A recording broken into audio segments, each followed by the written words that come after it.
Hi everyone, my name is Nurfarahin Syafiqah Binti Anuar and I am from DEC 2A. So today I want to talk about topic entertaining visitors. So I want to discuss about three things. The first thing is about how Bruneian meeting a person, about how their table manners and their business etiquette. So Brunei basically is an independent Islamic sultanate on the northern coast of the island of Borneo in Southeast Asia. It is bounded to the north by the South China Sea and on all other sides by the East Malaysian state of Sarawak, which also divides the state into two disconnected segments of unequal size. The western segment is the larger of the two and contains the capital city of Bandar Seri Begawan. So I want to go with the first things, which is how Bruneian meeting a person. Okay, so the common greeting depends upon the ethnic origin and the age of the person.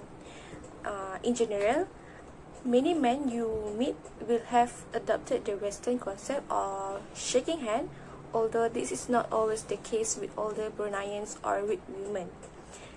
Ethnic Malay men shakes hand with one another, but men and women do not traditionally shake hand.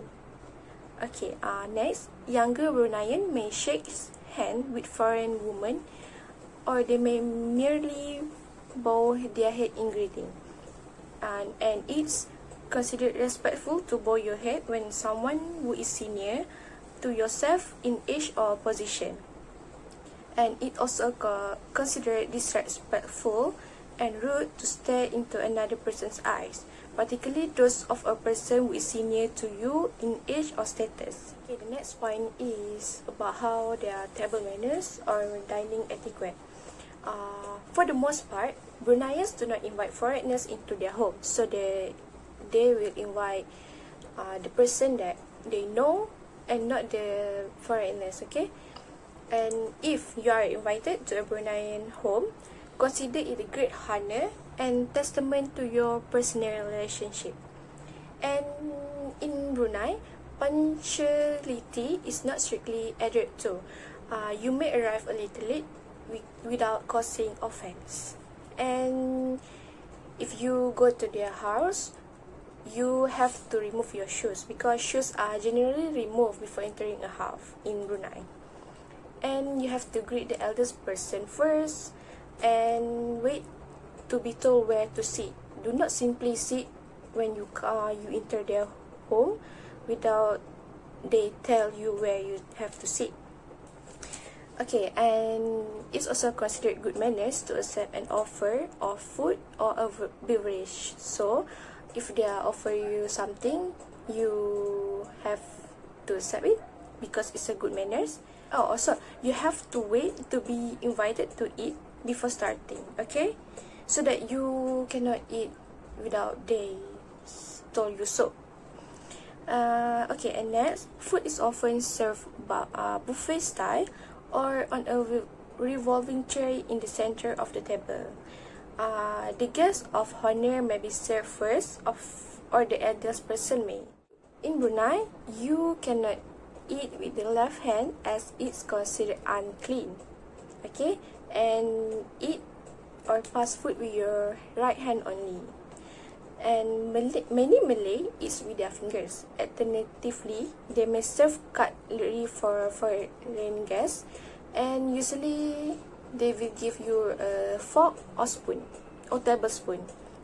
And if passing a plate that is heavy, you may use your left hand to support your right wrist. Okay, so the last things that I will share to you is business etiquette in Brunei. So Bruneian business etiquette and protocol have three things.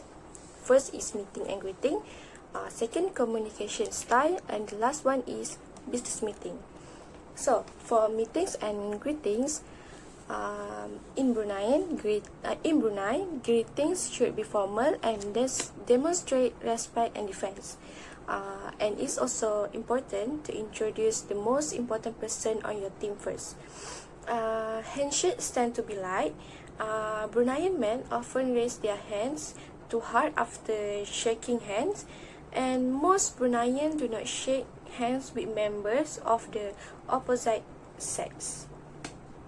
Okay, and next, foreign businesswomen should nod their head in greeting, and foreign businessmen should wait to see if a Bruneian woman extend her hand first. Business cards are typically exchanged after introduce and handshakes. Present the card with both hand or with the right hand and the left hand supporting the right hand. You can give a business card to each person you meet. Okay, the second thing is communication style. Bruneian communication is formal and respectful, especially to those senior in age or position. Hierarchy is revered, so older business people should be greeted before youngest one. Therefore, the communication style tends to be indirect and somewhat ambiguous. This is done to avoid embarrassing someone or causing either party to lose face. Okay, the last one for communication style is tone of voice, body language, eye contact, and facial expression can often be more important than what is actually said. Therefore, it is important to observe the person as they speak. Okay, the last thing in business etiquette in Brunei is business meeting. Okay, it is important to advise Bruneian counterpart in advance or who will be attending the meeting. This allows them to organize counterpart at the same level. It is also a good idea to send a brief business biography of each person. Okay, the second one is when entering a room, it is important that the most senior person on your team to enter the room first. Doing so, give face to both parties since it demonstrates respect towards the Bruneian culture. It is quite common for the most senior person from each side to sit opposite each other at table. Typically, the most senior Bruneian will offer a brief welcoming speech. Although you need not do the same, having a few welcoming words will brand you as a competent leader. They will attempt to avoid communication anything directly that will hurt or offend another, since doing so will cause a loss of face. They will gently push the idea forward and wait for others to respond. If they disagree with an idea, they will generally remain silent rather than speak up. Therefore, it is important to watch for silence and body language. Since Bruneians have difficulty giving an absolute negative response, they have many ways of giving non-committal yes.